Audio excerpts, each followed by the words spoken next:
So I'm out here in Umstead Park. It's one of my favorite locations to go shoot.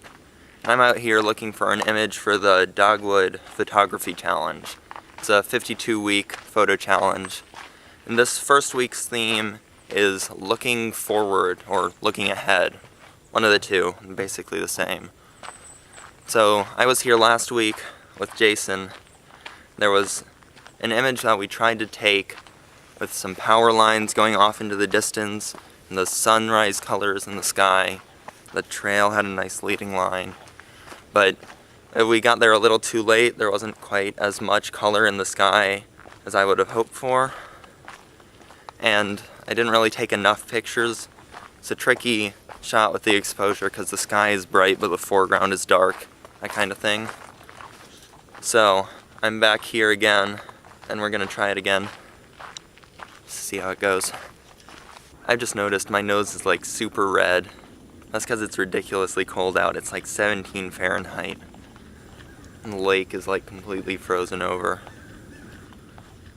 But I'm out here shooting anyways. It's just a few minutes before sunrise, and we are almost to the spot. It is cold. But yeah, like I said, I'm doing this Dogwood 52-week photography challenge this year. And I decided I might as well try a vlog series for it, you know? Because I wanted to make... Because I've been meaning to make more videos, do more video stuff. Figured, why not? I'm gonna probably start pretty basic with the edits. I got 52 of these, might as well get used to it a bit before I try being too fancy, you know. Alright, so here we are. We're back at the spot. I'm gonna get set up, see if I can get this image this time.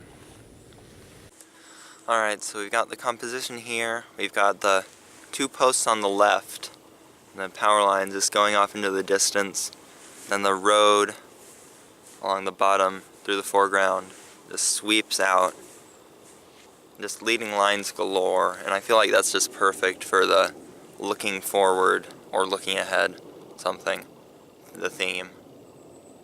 So yeah, I'm gonna get set up. I gotta get perfectly centered with these two big posts in the foreground, because otherwise it's just not gonna work. With something this symmetrical, trying to be right down the middle, if it's just a little bit off, people are gonna notice. There's still quite a bit of color left in the sky. And last time I had to bring that out a lot in post, so I won't have to do it as much before. And with the dark foreground, last time I just had really one exposure. I tried to see if I could bring out the foreground more in post. And this time I'm going to bracket and just see if I can give myself more options.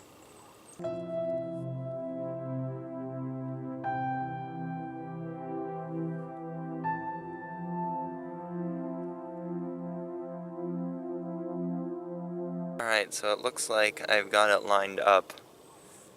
Got it as close to centered as I can. Looks a little bit like maybe the foreground posts are tilted relative to the rest of them. There's really nothing I can do about that. So I got my setup here. I have the Nikon D5500 with the Sigma 17 to 50. I've got a polarizer on there just to darken the sky and give it a little bit more saturation. So it looks like we're all set up. We're at f8.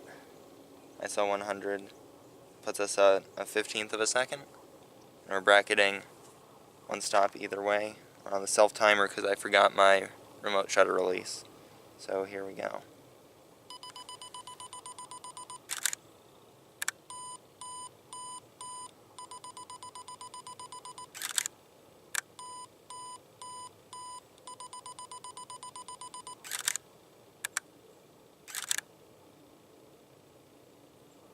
Alright, so there's not quite as much color left in the sky as I hoped. It took me quite a while to get set up, but I think we'll be able to get something out of it.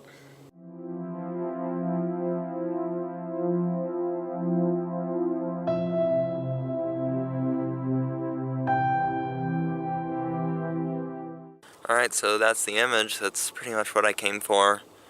Might stop and get a couple more on the way out. see if I see anything interesting.